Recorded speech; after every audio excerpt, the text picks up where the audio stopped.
They called her invisible. Too quiet, too plain, just another forgotten girl in a forgotten town. But what they didn't know was that storms are quiet too. Right before they change everything.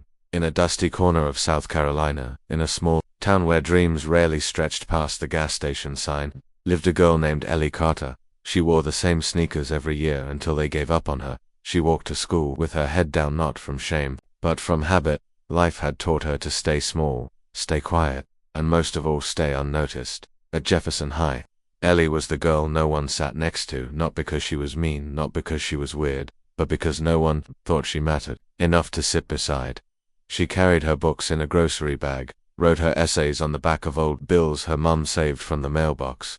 She spoke softly, always softly, yet beneath that quiet shell, something stirred. Ellie had a secret, not one she was hiding, but one the world hadn't cared to see.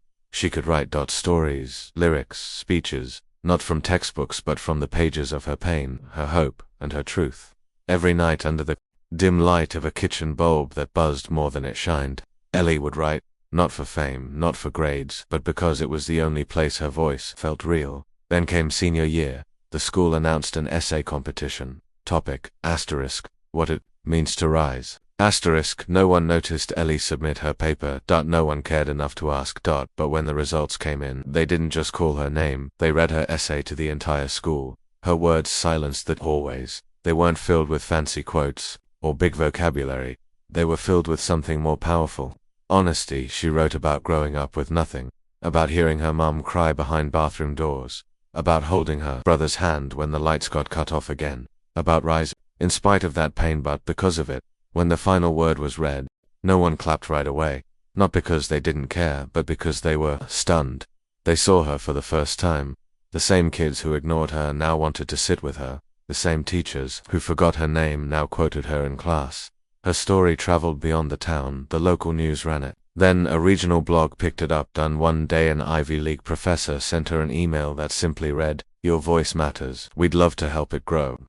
Ellie Carter, the invisible girl in the last row, was offered a full scholarship to study creative writing at Columbia. And she took it. She left the town that never saw her to become the voice the world couldn't stop listening to. Years later, Ellie came back, not in old sneakers, but in heels that clicked confidently across the gym floor of Jefferson High. She stood where she once sat alone and spoke to students who felt just as invisible as she once did. She didn't talk about success. She talked about silence. About how the world tries to mute people like her, quiet, poor, forgotten.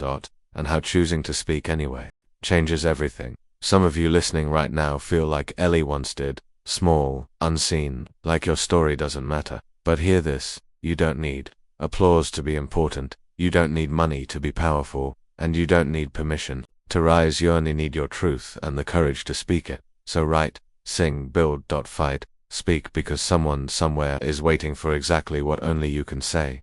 And when you finally say it, the world will never forget your voice.